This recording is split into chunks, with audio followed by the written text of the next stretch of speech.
Boa noite a você, telespectador do programa Nossa Cidade. Seja muito bem-vindo ao quadro Consciência Animal. Eu sou a professora Jaqueline Melnick. É um prazer estar aqui com vocês hoje. E hoje nós temos aqui um convidado especial para falar sobre um tema bastante polêmico. No quadro passado, eu expliquei para vocês, eu trouxe uma convidada que nos mostrou como anda a situação do abandono animal nas ruas. Como que estão os animais soltos pelas ruas, muitas vezes animais que têm dono e que estão para fora dos quintais. E nós comentamos que esses bichos estão sujeitos a maus tratos e também a contrair e transmitir doenças. Então nós trouxemos hoje um convidado especial, o Dr. André, da Clínica Vita, para falar para a gente um pouquinho, explicar sobre essas zoonoses e viroses que os bichos estão transmitindo e adquirindo. Boa noite, doutor André, seja muito bem-vindo ao nosso quadro. Boa noite, Jaqueline, é um prazer estar aqui. Nós temos um problema grave com isso, né? Sério. No caso, muitas pessoas elas têm que ter consciência que quando você adquire um animal de estimação, eles têm que ter uma certa responsabilidade e tem que manter o animal em casa, realizar a vacinação, né? Por quê? Nós temos uma situação endêmica aqui em Fazenda Rio Grande, que é a da parvovirose, a da sinomose e a da coronavirose, tá? Além de doenças sexualmente transmissíveis, como o tumor venéreo transmissível, TVT, e também algumas doenças que são zoonoses, que são doenças que passam do animal para o ser humano, né? Como a leptospirose, a raiva, a giardia, a tosse dos caníceos, no caso, é uma bactéria que também pode causar infecção humana, né? Então, por esses motivos, a gente tem que... eu gostaria de passar algumas instruções, né? Para quem deseja ter um animal de estimação ou para quem já tem, né? Para evitar um possível perigo para o seu animal. Exato, doutor. Então fala pra gente quais são as principais viroses que os animais estão expostos, bom, caso não sejam corretamente tratados. Então, nós temos como situação endêmica aqui em Fazenda Rio Grande a parvovirose e a sinomose. Elas são as viroses que mais acometem os cães aqui, tá? No caso dos gatos, a gente tem a rinotraqueite e a panleucopenia felina, né? Que são também vírus que acometem animais não vacinados, no caso, né? Então, por isso que eu gostaria de ressalvar a importância da vacinação para esses animais, né? No caso, as vacinas que a gente utiliza, elas são polivalentes, tá? Tanto para os cães quanto para os gatos. No caso dos cães, a gente vai ter proteção contra todas essas doenças, né? Desde que essas vacinas tenham sido feitas com um protocolo vacinal correto, tá? Sempre consultar um veterinário, porque esse é o único profissional capacitado para ver as condições de saúde do animal, se ele pode ser vacinado, qual é o protocolo vacinal correto para esse animal. Utilizar vacinas também, né, éticas, que são vacinas que são realmente mais eficazes, né, do que essas vacinas que não são éticas, né? Certo. E o mais importante seria a gente poder explicar, orientar o proprietário de como ele deve proceder com o seu animal. Tá certo. Então, a gente já sabe que para evitar virose, a única forma é a vacinação. Não tem jeito. E fala um pouquinho para a gente, doutor, sobre as zoonoses, que são aquelas doenças que os animais podem transmitir aos seres humanos. Sim, as zoonoses, elas são doenças que potencialmente podem ser, desde causar graves danos até ser letais para os seres humanos, né? Tanto para os animais quanto os seres humanos. No caso, em Fazenda Rio Grande, a gente tem uma prevalência de leptospirose, tá? Que é aquela doença transmitida pela urina de rato. Quando o cachorro contrai essa doença, ele pode ser um vetor e passar para o ser humano, né? Essa doença pode ser até fatal. Então, sempre tem... a vacinação também protege contra essa doença, tá? Ela, na verdade, assim, ela é eficaz contra a leptospirose desde que seja feita com um protocolo vacinal adequado, né? Outra doença que a gente tem, que fazia anos que eu não ouvia nenhum caso no caso em cachorros, é a raiva, que foi confirmado um caso recentemente no norte do Paraná, de raiva, né?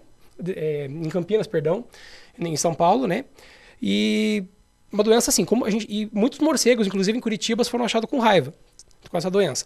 Então essa doença é potencialmente fatal para qualquer mamífero, tá? Qualquer contato com um animal suspeito, um morcego, deve ser encaminhado, se for um ser humano, ao médico ou seu animal ao veterinário, né? E é uma doença extremamente perigosa. Uma vez que contraída, se não for tratada em pouco tempo, ela pode levar a óbito, tá? Ela leva a óbito, na verdade, que seria uma doença que muito tempo a gente não ouvia falar nela, porque realmente eram raros já estava erradicada na realidade, né? Ela nunca foi erradicada por causa dos morcegos e tal, mas em cães, né? Era muito difícil. Eu nunca vi um caso desde que eu me formei, né? Então Campinas relatou um caso em cão, né? Em Curitiba foi encontrado um morcego que estava com raiva, então esses animais podem passar a outros animais, né? Através da mordida. Então deve-se ter uma precaução muito grande com isso. Outra doença que é uma zoonose seria a tosse dos canis, que o cachorro contrai um vírus de gripe, ele contrai uma bactéria chamada Bordetella bronquicéptica. Essa bactéria ela pode causar também uma infecção de garganta em ser humano, né? Não é muito grave, mas se for um ser humano imunossuprimido, pode causar até uma pneumonia. Então, também existe uma vacina contra isso, né? Então, a gente orienta para todos os proprietários de animais que levam para nós, né, como todo outro profissional, sobre a vacina contra essa doença também, que ela não faz parte da polivalente, né. Existe também a toxoplasmose, que seria uma doença que ela é transmitida, no caso, por alimentos mal lavados ou por água contaminada, né. Ela provém das fezes dos gatos, no caso. Ela é uma doença que ela pode causar lesão ocular, no caso, ela pode lesionar a visão, né, trazer transtornos na visão, ou pode causar problemas em outros lugares, né. Então, assim, a toxoplasmose, ela, através do gato, ela não é contraída, tá? Muitas pessoas falam que tendo gato, você vai ter a toxoplasmose. Não é. A toxoplasmose, ela é contraída a partir de água contaminada e a partir de alimentos contaminados, tá? Pelas fezes de um gato, né, que esteja contaminado, tá? O único jeito de você pegar de um gato seu, por exemplo, seria ele estando contaminado, tá? Para ele estar contaminado, ele libera o cisto da toxoplasmose nas fezes por 10 dias e depois ele não libera mais. Então, o único jeito de você contrair a doença seria ingerindo as fezes do mesmo. Então, seria impossível pegar diretamente do seu gato. Então, podem ficar tranquilos os donos de gato, né? Sendo importantes, só o controle... os gatos tendo a caixinha de areia, tendo, né, uma situação adequada para seus gatos, mesmo porque também a gente tem muitos atropelamentos, então o ideal é sempre manter o gato dentro de casa. Muitos pensam que eles estão o gato precisa sair para ser feliz, para ter uma vida saudável. Não, os gatos que ficam em ambientes internos, eles também têm uma vida saudável, eles têm uma longevidade maior, né?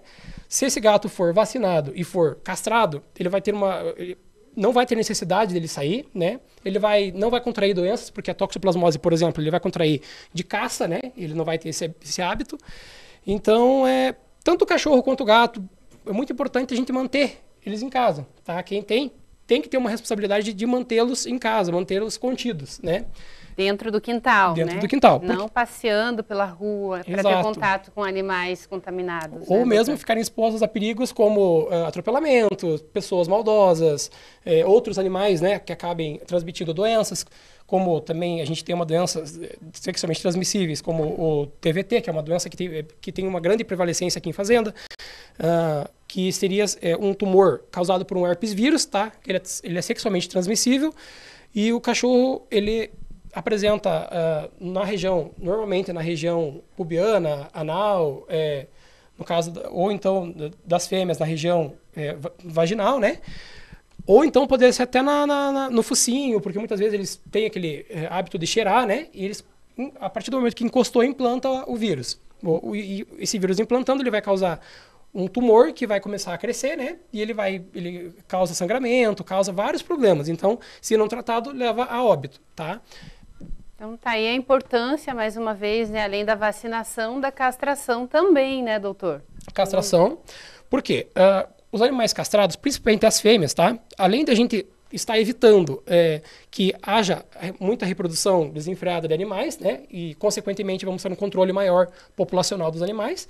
A gente também, no caso das fêmeas, a gente consegue evitar em quase 100% a chance de ter câncer de mama se for feita antes do primeiro cio e em uma porcentagem bem grande se for feita depois do primeiro cio, tá? Além de outras doenças como a piometra, que é uma infecção uterina, todas essas doenças serão evitadas, tá? No macho também é importante porque a gente evita territorialismo, brigas e também agressividade, né? E também porque a gente, como eu já havia mencionado, a gente reduz, a gente consegue ter um controle populacional melhor dos cães e dos gatos, no caso.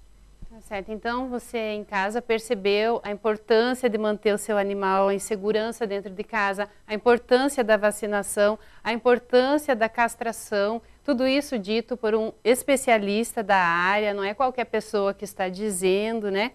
Então, já que você já está sabendo de tudo isso, não perca o nosso próximo quadro Consciência Animal da semana que vem, onde estaremos abordando os mitos e as verdades sobre a castração. Tenham uma boa noite. Muito obrigado, doutor André. Prazer foi meu. Uma boa noite. Fiquem com Deus. Até lá.